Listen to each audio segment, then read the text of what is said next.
What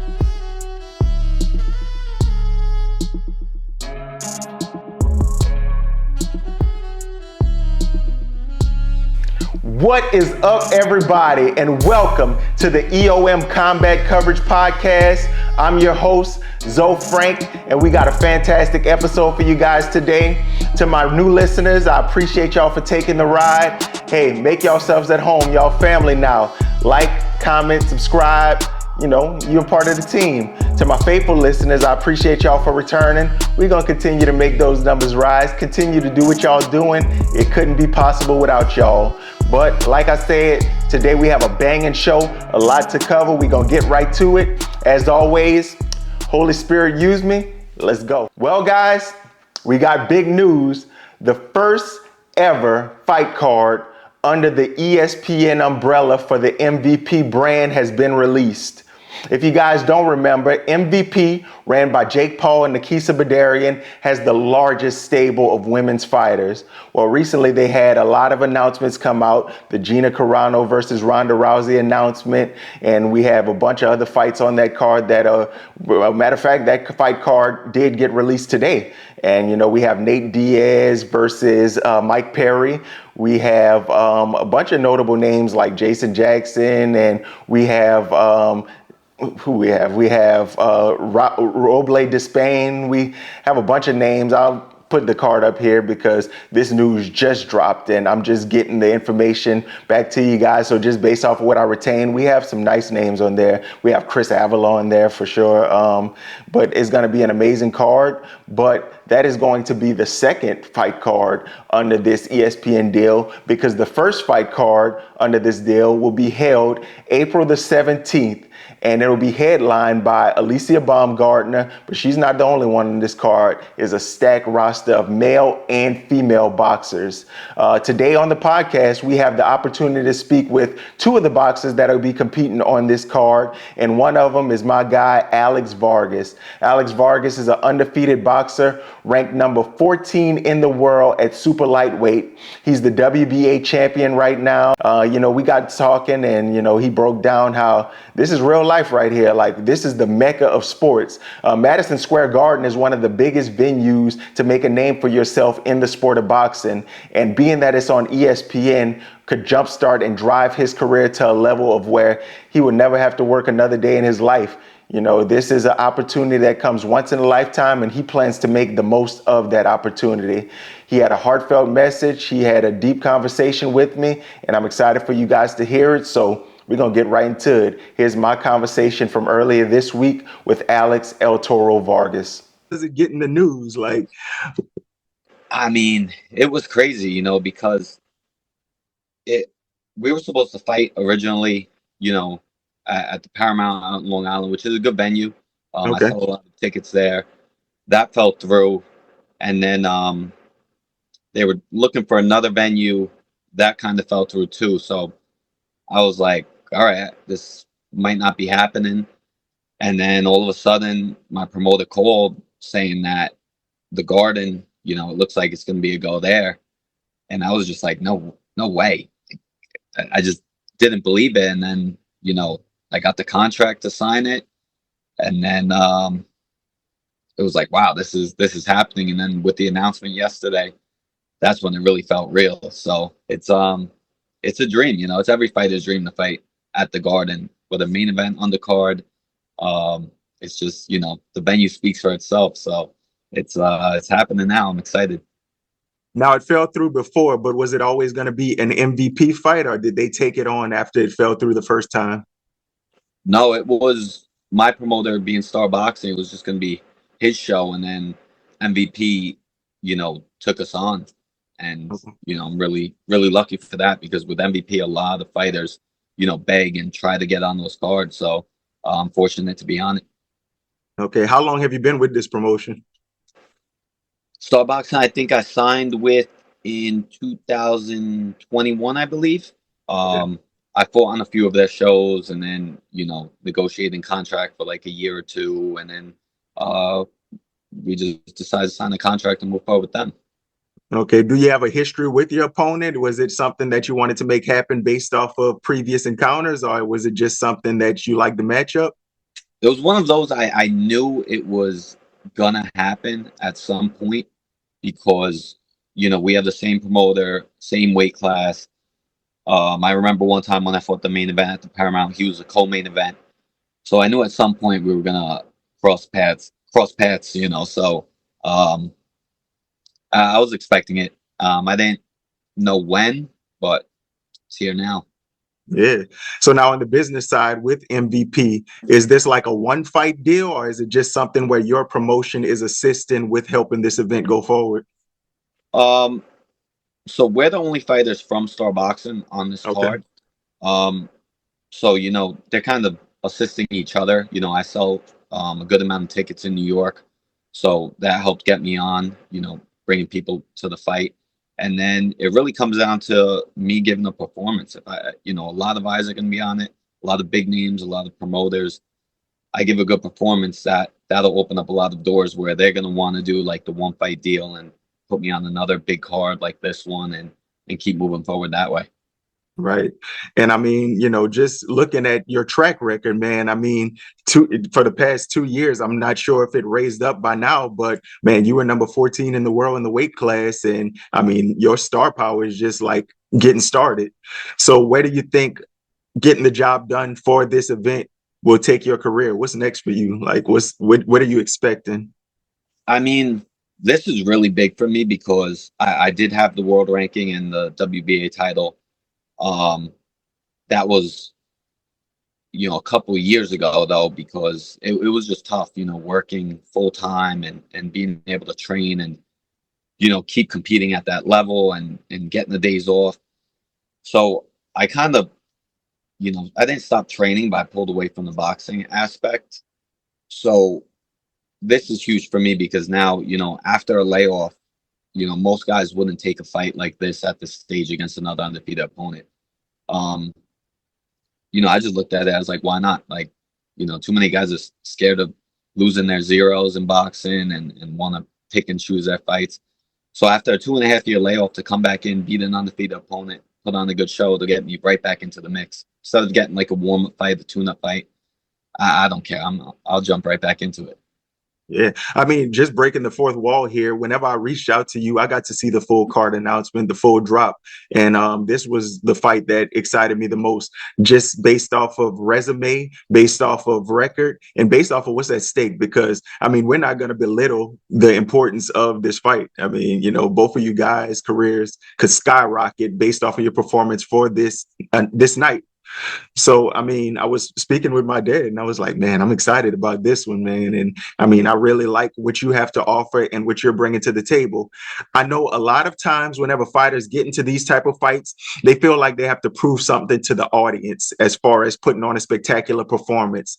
How do you remain leveled in a situation to where you don't do too much, but at the same time still want to put on a good show? I mean, that's where it's tough. There's a lot of pressure and, the biggest stage of my career and his career. But I look at it as like, obviously I want to give that performance to the crowd and whoever's watching, but I try not to focus on that. Like this one, I'm really looking to try and just enjoy the moment, enjoy being here, even enjoying fight weeks, being in the city and being in the garden and doing whatever interviews we have to do and really take it in because, these are like a once in a lifetime opportunity, things that come along. And I think just having fun with everything going on will allow me to perform the best because other fights I've been, too much into the pressure and wanting to put on a good performance that I think it affected me negatively where I actually fought worse because I was too tense and too worried about, oh, I just got hit with a shot. And it's like, that's natural. It's part of you're not going to, can't be perfect in there. You're going to get hit. So I think just having fun, enjoying the moment is what will lead to me giving that the best performance that I can. If you don't mind sharing, what led to the 2 year layoff? It was just working, I worked a lot. I was working overnights. So, to compete against these guys that this is all they do and they only train, I was kind of looking for an opportunity like I have now at the time. It just didn't come about. And it was just a lot mentally and physically doing both. Uh, so we were just waiting on an opportunity, never really got it. Um, so that it was just hard. It was a lot. I could have done it. I was trying to work around it, but working the overnights was really, once I switched to nights is what really made it difficult. Now, during that time, were you still training like you always train? Not like always. I mean, I always stay in shape. It's like a lifestyle. But as far as boxing, I wasn't in the gym like that, because I just didn't know where I was going. And I was kind of staying ready just in case I got a call. But not like that. Just, running, working out, the usual. Yeah. Is there ever gonna be a point to where you feel like mentally I could give up everything and fully focus on boxing? Do you think this will be the event that'll push you to that point, or is it still something more that you want to accomplish before going all in? Um, it's a good question. It's hard. Because I want to put everything into boxing. I am right now, but it's tough, because I want a life after boxing. And, boxing, yeah, you can make a lot of money. Um, but I don't want to be one of those fighters that is forced to keep fighting, to have an income coming in. And, I'd like to be smart with my money, keep working hard to get these paydays and, have a life after boxing where, you know, I'll retire from boxing. I won't let boxing retire me. So I could Right. live, a good life from the hard work I put in boxing and then from the hard work I put in outside, uh, to have a steady income and, health insurance benefits, things that boxing doesn't give you. So, um, really, we'll just see what happens after this fight. Yeah. See which way it goes. Yeah. And I mean, like, I have a young listener on my last segment who asked a question about boxers in the early stage of their career. And I know that you said that you were with this promotion for a short period of time, but in the early part of your career, were you self-promoted? Did you have a family member or relative that helped promote? Like, who was in charge of getting you booked during the early portion of your professional career? I was just a free agent. Okay. So, you know, we kind of grew off of my first pro fight, kind of making, name for myself with the performance. And my dad, he he would reach out to people. So that's kind of what helped me get on the cards was we always sold a decent amount of tickets. And then when I fought, it kept growing like that. I had some good fights. I had some good fights on my current promoter's card that grew the fan base and um, it kind of kept going like that. So it went from selling a good amount of tickets to then selling out the venue at the Paramount. So we kept growing, and then he was interested from the beginning. And then once, I hit the main event one time, we signed with him, and then it grew like that. But it was really self promotion and just performing at that point. I have a lot of after I think my second fight, I joined the Havoc team, which is Andre Rozier, and he's had numerous world champions to where I started sparring with a ton of world champions week in and week out. So just networking, sparring all these guys is kind of how we got going. Were you getting a lot of calls before actually committing? And at what point did you start to be like, okay, I might be a big deal here? Um, I had I had some, but it just they didn't make sense to go with. So the most sense was my promoter and what he's done with other Long Island fighters.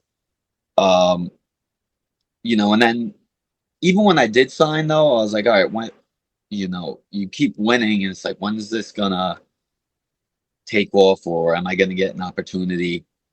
And then that's when the last couple of fights it started coming along. But it was hard staying motivated because you just feel like you're doing the same thing and you're not moving anywhere really.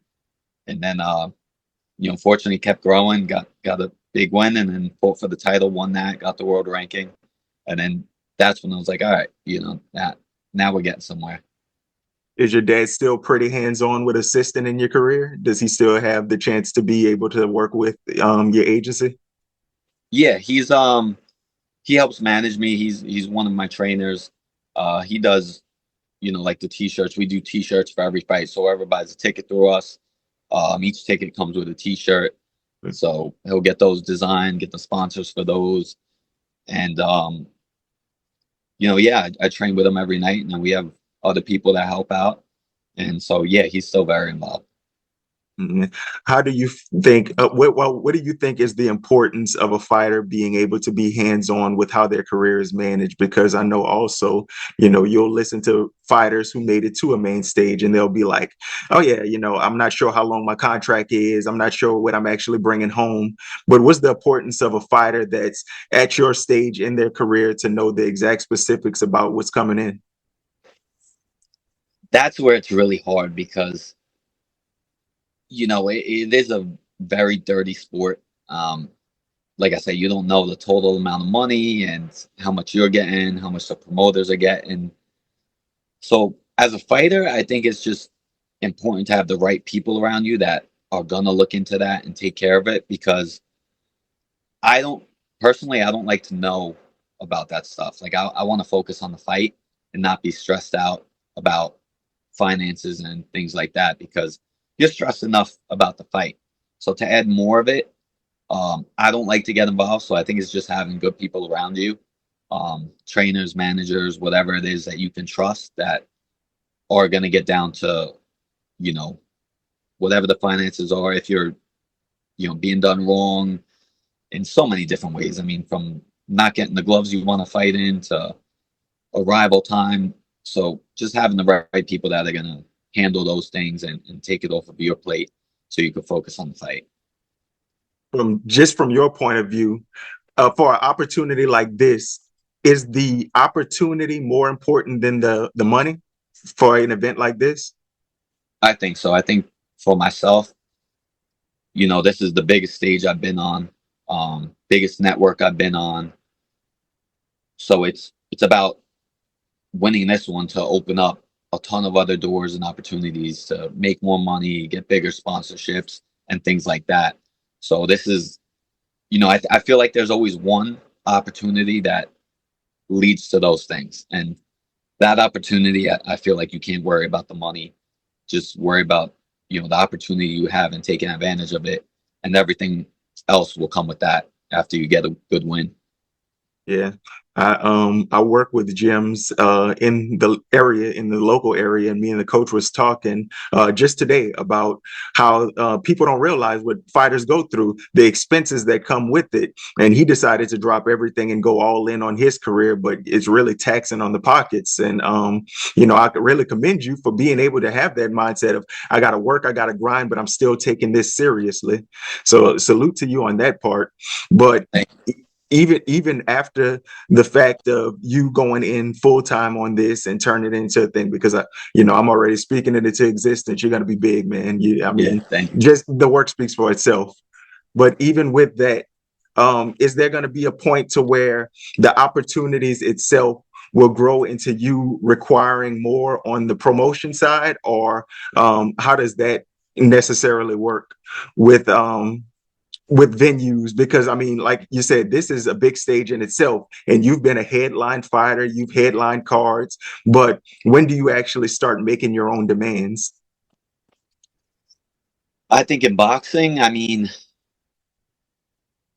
it's hard. I think you really got to make it big, big time, because the guys that run their own promotions are like the Mayweathers, Canelos, and they reach such a point that, and they know how the business is, that they're like, all right, I'm doing everything myself, and I'm going to hire people to um, handle whatever the promotion aspect and this and that, and they don't have to worry about giving a percentage to a promoter or manager that they don't know about.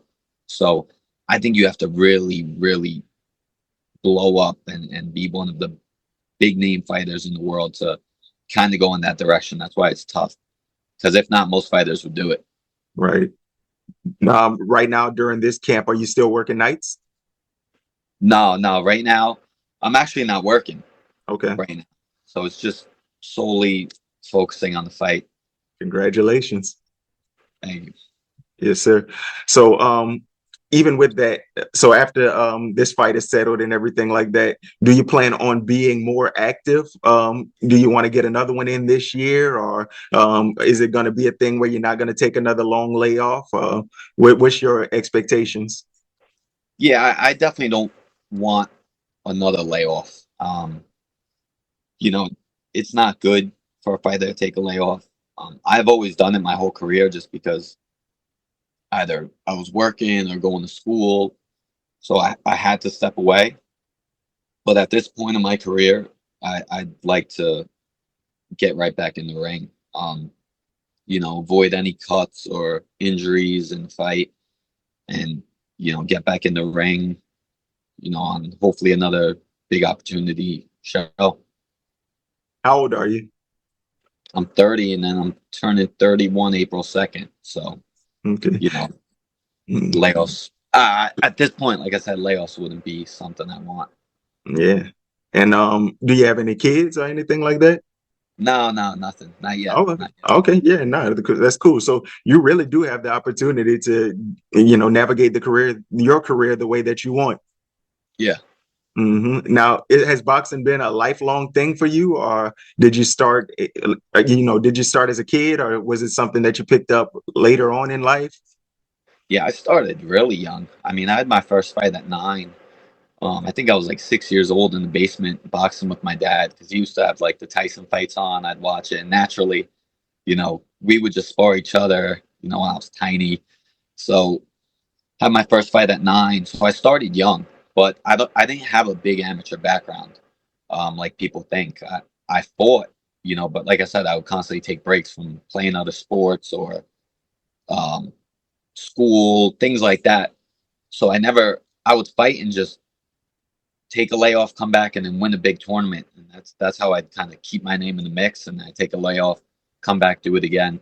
So I started young and been around it my whole life. I just didn't compete a lot as an amateur. Did your dad compete? No, my dad was just like a street fighter, but Okay. he was Yeah. in the gym here and there. Sometimes he'd spar with Buddy McGirt because they grew up next to each other. hmm But he never competed.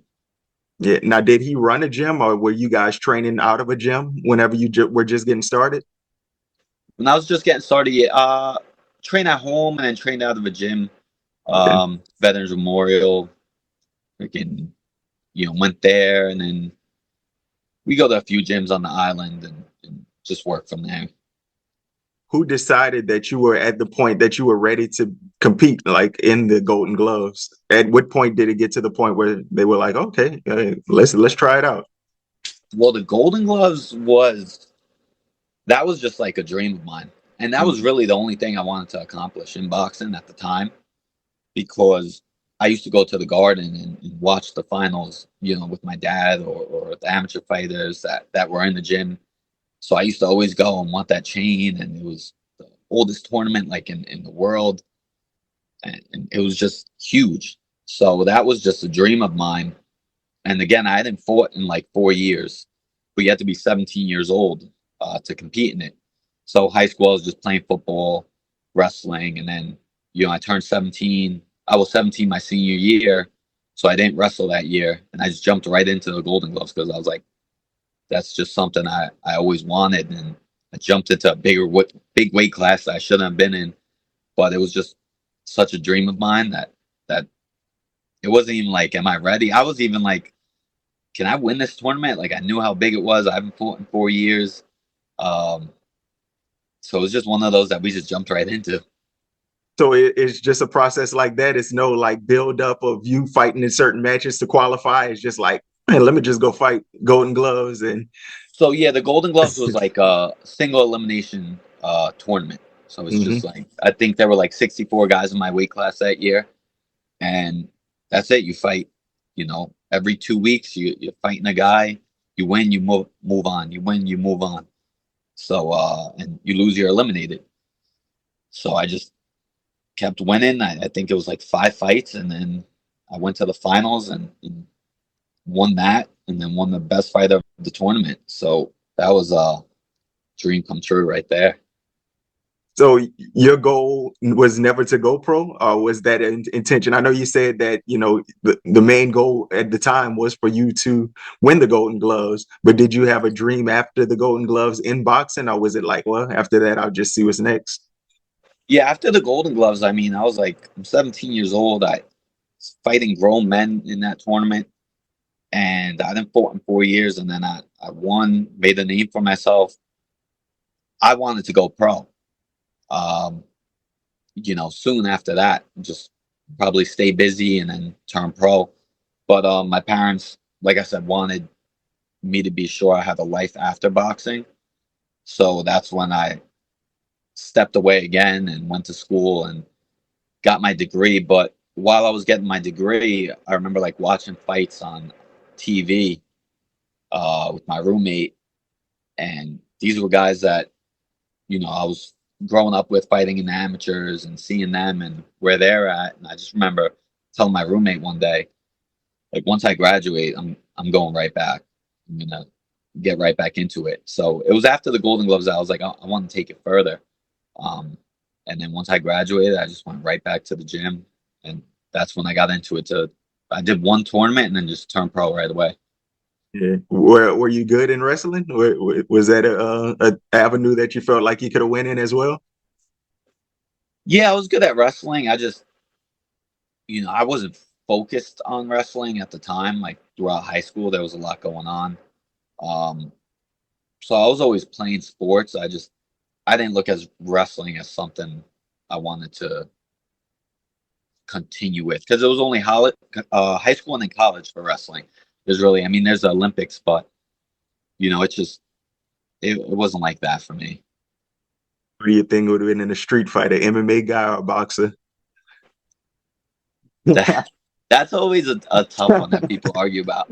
I think you know I think it's 50-50, because boxers know distance, no range perfectly because that's all they train, is throwing punches.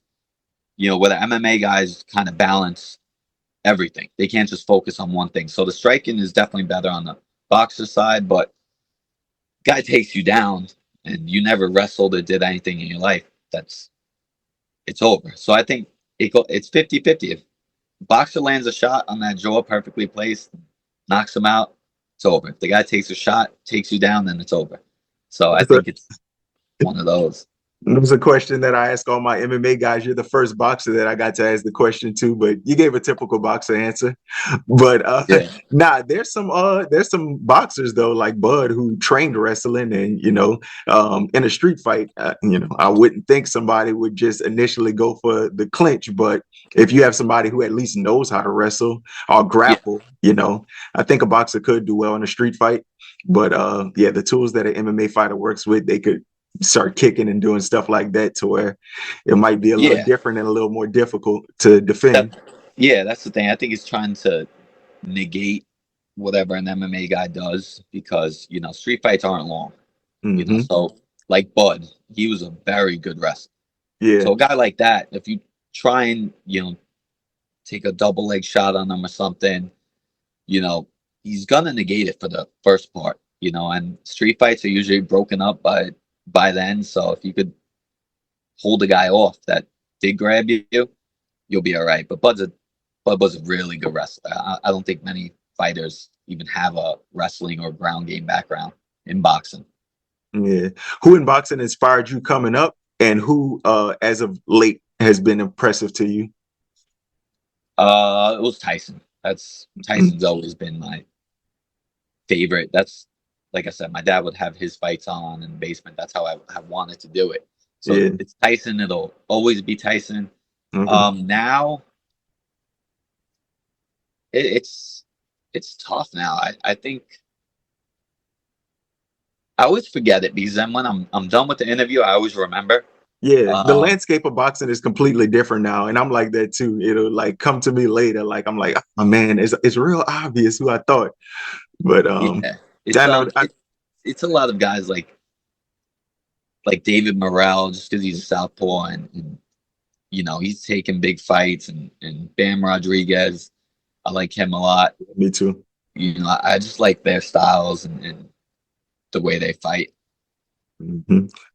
Yep. Now, who got the call for this fight that you were fighting? And what was your initial reaction?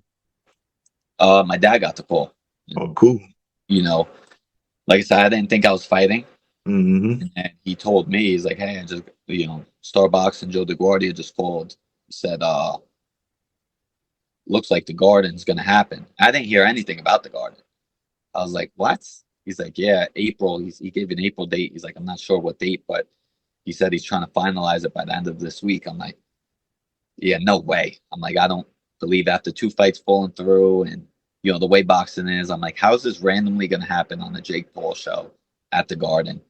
And then, so I wasn't excited. I was like, that'd be cool. But I was like, I'm not getting my hopes up because I've heard things like that before. And I got the contract and I was like, oh, it's real. I'm like, now it's happening.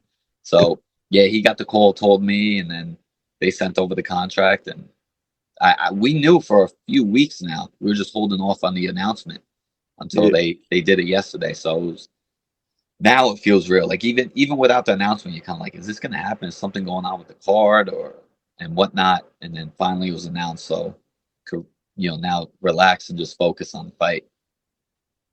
I just have two more quick questions for you, and then I'll let you on your way. But I know that a lot of this show, I speak to a casual audience. A lot of my audience is learning about the fight game, and you answered some good questions for me. But I'm also heavily involved in church ministry and have a strong relationship with God. And I know we previously kind of like, mentioned it amongst each other. But how big of a role does your faith in God play in your current boxing career? And what is that relationship like? So this is gonna be like a little bit of a longer answer, Okay, uh, no, that's fine. We got if you don't time. mind. That's fine. So like I said, I never prayed, did anything like that. Not that I didn't believe, I just didn't do it. I didn't, pay attention to it. That was just recent that I started to believe. I had something happen in my life that was completely, kind of flipped my life upside down. Um, kind of lost everything. And in the moment, I was like, I was actually still not even thinking about praying. I'm like, I looked at it as like, why this happened to me? This isn't right. It's not fair. Um, and then I kind of just changed my mindset after a couple of months. And then I started praying. And I think when I first started praying, I was like, I didn't know how much I really believed. I was just like trying. And then actually, when the two fights fell through, I was praying at the time. I was already doing it. And I remember asking, like, for a sign on, am I going to fight again? Or, do I have to go a different route in my life and figure it out that way? And that's when a couple of days later, I got the call for the Garden. So I think, that really um, made me believe even more. I think it's things like that that'll really um, make you believe. And, like I said, I'm new to it. It's been, a few months that I started praying and things like that. So, as of right now with my boxing career, it gave me this opportunity. And So, I'm happy for that. also to go along with that, because in the faith walk is not always everything going good, but you will be rewarded for your perseverance and for your consistency in it. So even when things aren't right, just stick to that, exactly what you just told me. Keep that same energy, bro, because it's well worth it. And God will be able to guide and direct your career unlike anybody can. So man, I'm proud of you. I'm really proud that you did decide to take that step, and you'll go far. And you have a whole community rooting for you. And you got to promise me one thing though. After you Yeah. get your hand raised on the 17th, you got to come back on and we got to chop it up again. Oh, definitely. Absolutely. I'll definitely be back on. Yes, sir, man. I appreciate you for the time.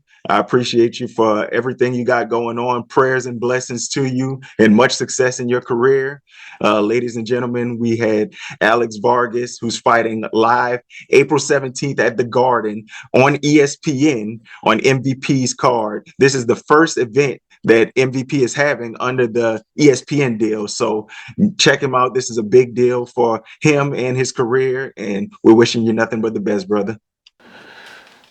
I hope y'all enjoyed the interview right there from Alex Vargas. I mean, as you can see, boxers don't just fight and go home. They have real lives, they have real trials, real struggles, and they're really trying to make a name for themselves outside of what you see on TV. So much prayers and respect to him. We will be having him back on the podcast after the fight, and we will be keeping up with his career. But hopefully you guys become a fan of Alex Vargas and what he's doing. This next brother right here, we had the privilege of speaking with him, and he's hailing all the way from Plymouth, United Kingdom.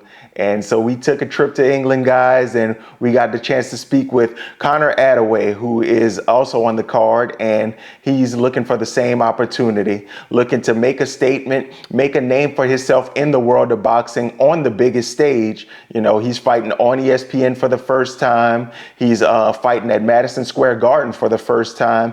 And a big moment, a big performance could jumpstart his career in a way to where he'll be making big money in the sport. And I believe in him as well.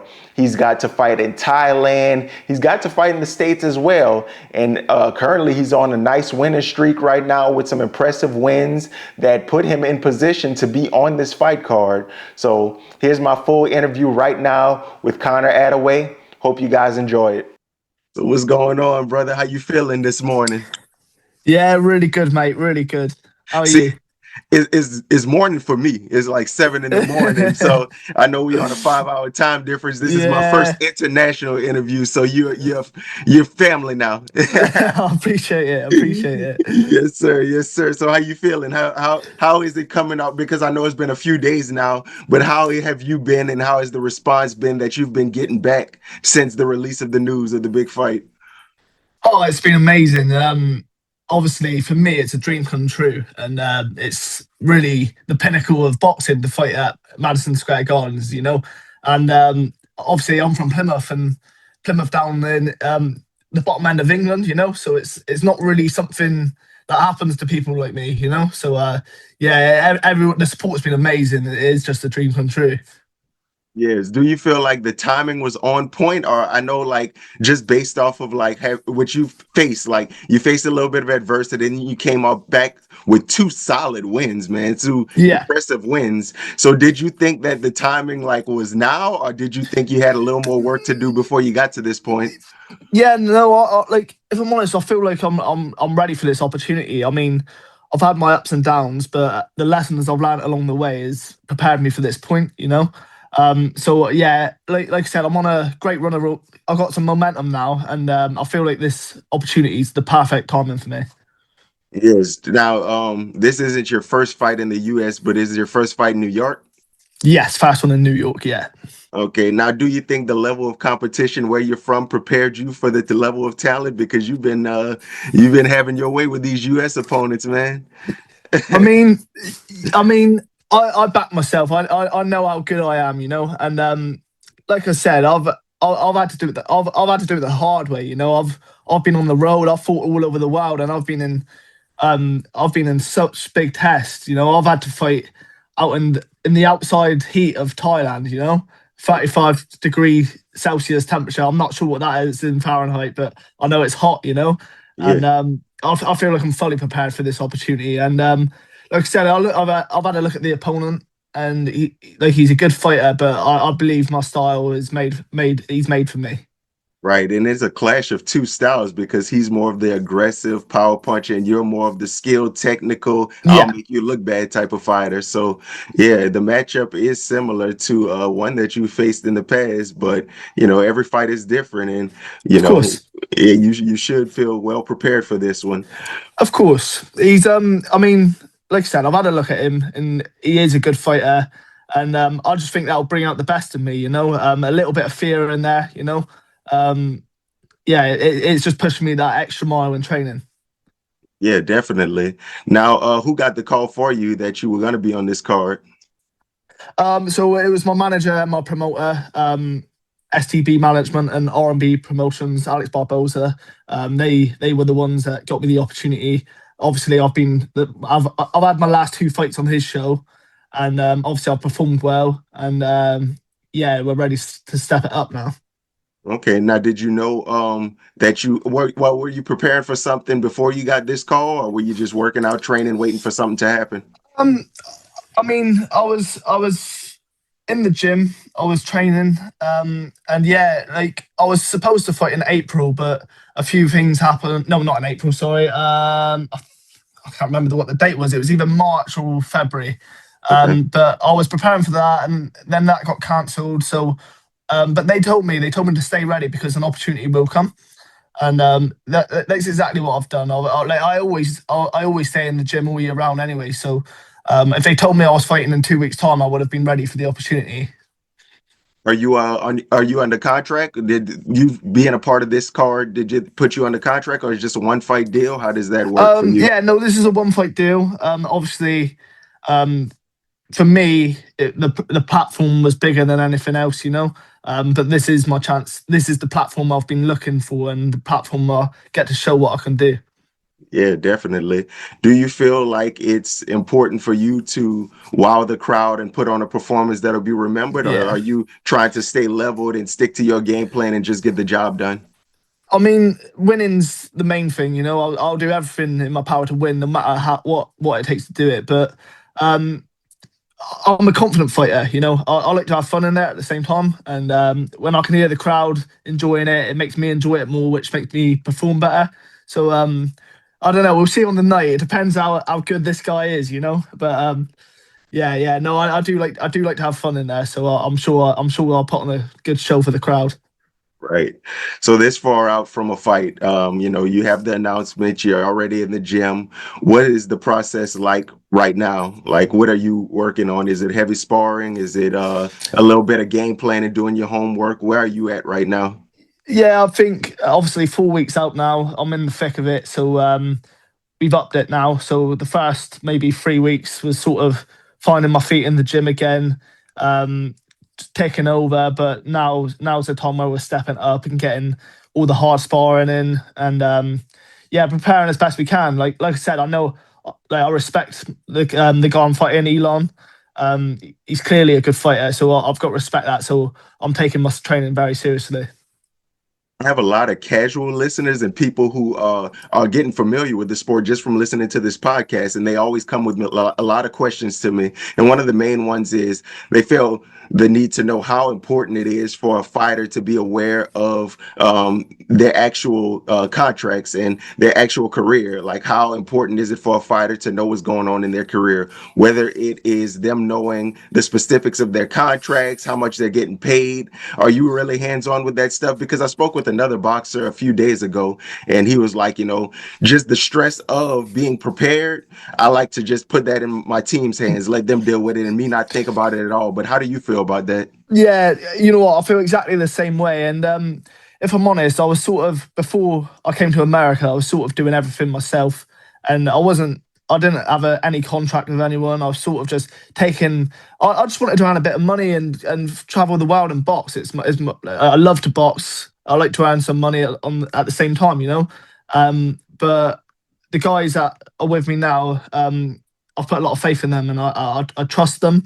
And with the whole contract situation, I trust that they're going to do their best by me. And yeah, so really for me, it's just about focusing on getting ready for my fight. How long have you been with him? I've signed. I believe, when did I sign with them? I'd say probably about 4 or 5 months, maybe 6 months now. I signed with them because I was originally brought in. I fought at the Hard Rock in Atlantic City, Yeah. and I was originally the B-side fighter. You know, I don't think many people expected much of me coming off, because I was coming off the back of a draw and a loss. But like I said, them setbacks really motivated me, and really, like, it took the pressure off me. And I know how good I am. So when I come over to Atlantic City, I knew I was going to do the job, and I impressed them enough for them to sign me off the back of it. So I've had one fight since then, on another R&B show. And yeah, like I said, the matchups have been perfect for this guy I'm fighting next. Right. Now I know the acclimation side of it is kind of like important as well. So how soon ahead of time are you guys going to come to New York or to the US?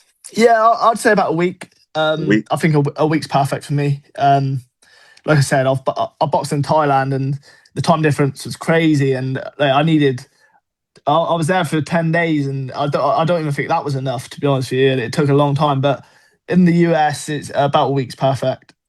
Okay, sounds good. And also, with the momentum building up of this event, do you think like you specified that you've been in Thailand, you've been in all these conditions to prepare you for this type of moment, but do you think that the most nerves, the most jitters will come out of you whenever you hit that big stage in New York? Yeah, I mean, it definitely is the best opportunity I've got, but I'm under no illusion what can happen in boxing. I've suffered defeats where I felt I've won and not got the decision, you know. So that really, knowing that, I've really took the pressure off myself, and I feel comfortable in any situation, you know, no matter what level I'm fighting at, no matter who I'm in with. I know I can box, and I know how good my ability is when I'm on it. So I reckon I'll thrive in that situation. Could you explain the difference in the venue, like just the crowds, the appreciation of the sport within the UK realm and within the US realm? How does it differ from what you've seen? Um, do you know what? One thing I will say about the US is, I've got my love over there. You know, people respect the way I box. Um, I can do a bit of everything, and they seem to love it a bit more. You know, the UK, they're great as well, but I just didn't really have the support in the UK. Like I said, I'm from not a massive city in the UK, so it's boxing's not huge down here. Although it is growing slightly now, it's not huge. So yeah, I got a lot of love for the US fans. Who inspired you growing up in the sport? Like where did your inspiration to box come from, being that you're from Um, such a small town? I mean, Ricky Hatton was probably my favourite fighter when I was a kid, because although he was from Manchester, he resonated with everyone. He was just a normal guy, and everyone up and down the country absolutely loved him. So yeah, I'd say he's probably my main inspiration. Okay, sounds good. And now you get the job done on the 17th. Big way, fantastic finish. Do you have a step in your mind of what's next? Like, do the demands get bigger from this event, or do you plan on making it a continual thing? Like, how do you plan on building on the Yeah, momentum? I never look backwards, you know. So obviously, this is my first fight on a huge platform, on a world title undercard. You know, it's big. This is a big moment for me, and I always strive to go up. You know, I like to fight people higher than me in the rankings. So yeah, my main thing is just to keep climbing the rankings and get myself into a very good position. Has boxing always been your full time? No, it's still not my full time now. I have a day job. I mean, it's not ideal, but like I'm trying my best to make it full time, you know. And at the minute, it's not there yet, but this is the type of opportunity that could potentially make boxing my full time job. Definitely. And with that, are you taking time away from work preparing for the camp? Or are you doing it in between? And if you are still working, at what point are you gonna like fully invest into the camp? Yeah, I mean, I get a few sponsors that sort of help me out, so it allows me to take a couple of weeks off work. I don't need to go crazy. I don't need to. I don't need months off work, because I actually enjoy going to work. If I didn't have work, it sort of like breaks my day up, you know, going to work. So it's not too bad for me. But the last couple of weeks, I'll definitely focus on the fight. Have you had any personal conversations with the MVP team, or do you just let your management deal with that? No. I just, like I said, I like to let my team deal with it. That's what they're there for, and yeah, my job's just to train as hard as I can. since the news dropped, have you been getting big responses just in general from the public? Yeah, especially, like I said, especially in Plymouth, things like that don't happen to people like me. You know, I've put in the work and I deserve it, and people are really, really, really happy for me. Is it fair to say that your goal is to be the most notable name from your city? Definitely. Obviously, we have good fighters here. We've got originally he's from Moldova, but he fights in Britain now. He's British champion now, and the gym that I train at is killing it at the minute. We got some good fighters coming through, but for me, being a Plymouth born and bred, definitely I'd like to be the biggest name coming out of Plymouth. Now, kids look up to fighters a lot. I get my share of questions of what people want answered from me. So whenever I have, the actual competitors on the podcast, it allows me to allow them to be transparent. So, just as you growing up as a kid, interested in the sport of boxing, what advice do you wish that you could have gotten at a young age that you had to learn the hard way that you could give to a kid that wants to learn or get interested in the sport of boxing? So obviously boxing's all about learning, and like my brother-in-law, he's only 16, he does it now, and I personally feel experience is the best thing for boxing. So, but every kid is training hard, every kid's trying to win. You're going to take your setbacks, but it's important to. Oh, sorry, I'm getting a phone call. I'm just. Can you still see? Yeah, I'm sorry. We're still good. Yeah. So I just think getting as much experience as possible, and there will be setbacks, but it's about how you come back from them. Definitely. Well, look, the whole community is rooting for you. You have a family. You have wife, kids. Yeah, I've got a fiance. I'm getting married this year, so that's a big motivation for me. Congratulations. Thank you, brother. To make it special, you're probably going to have to get another one in this year to throw that big one. Yeah, I will have to. I think so. we over here rooting for you, the whole community, man. I know. Thank you, brother. Like I said, you were the first to respond back to me about, the announcement of this card. So I wanted to make sure to make it happen. And I appreciate you for the time. We'll have plenty more to talk about as soon as you get your hand raised. And I want you back the same week on this podcast. Of course, brother. Recap. Yes, sir. Best prayers and wishes to you in the future and in your career. Any last message before we get out of here today? No, I just want to thank you for having me on, and everyone to tune in on ESPN and watch me put on a great show for you guys. You have it from the man himself, Conor Adaway. Got a big announcement to fight on MVP's first card under their ESPN deal on April 17th, headlined by Alicia Baumgardner. But this is a big deal for a lot of fighters on the card's career, and it'll jumpstart them in a big way. This is one who is proven and not a rookie, not new to this, and he is well prepared. So, we'll be supporting you into battle. Me, my whole fan base, my whole team. Thank you, bro. We're going to get it done on the day, brother. Thank you, mate. I really appreciate it. Not a problem. We're going to follow up later, brother. Cheers, bro. Thank you.